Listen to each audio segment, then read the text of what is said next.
do you think it needs more stimulus? Do you think we need the Bank of England to step in?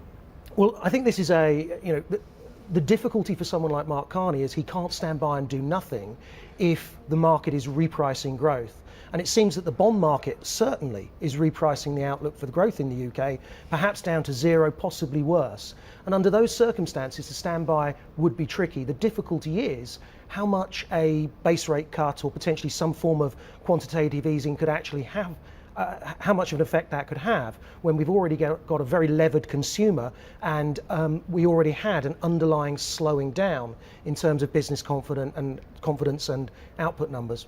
Yeah, because some of the analysis was saying precisely that. You know, why bring it up so early? The potential for more stimulus. We're already speculating about it, right? But why bring it up so early? Because then, if it really comes to, push comes to shove, markets are pretty orderly at the moment. But if it push comes to shove and markets turn disorderly, it becomes harder to do something if you've already done something.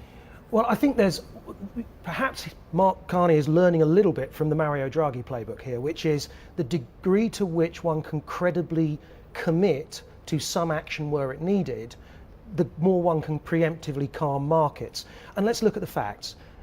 At the moment, we don't know who is going to be the leader of this country, really even up until the autumn. We don't know what the state of the opposition is going to be, and we don't know when it will be solved. And markets can tolerate a degree of uncertain outcome, and they can tolerate a degree of uncertain timeline.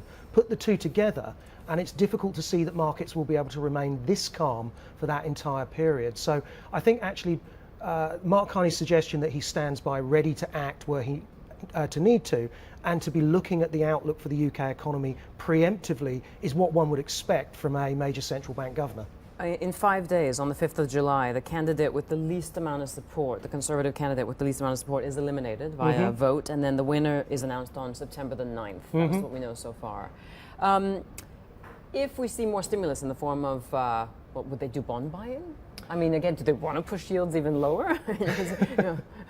Well, I think there's a number of things that are in the playbook. I mean, a base rate cut is certainly plausible, something to shore up the bond markets again, because bear in mind, although we've seen gilt yields tumble on the reduction in the growth outlook, the other side of it is with a weaker sterling, you will see a pickup in inflation.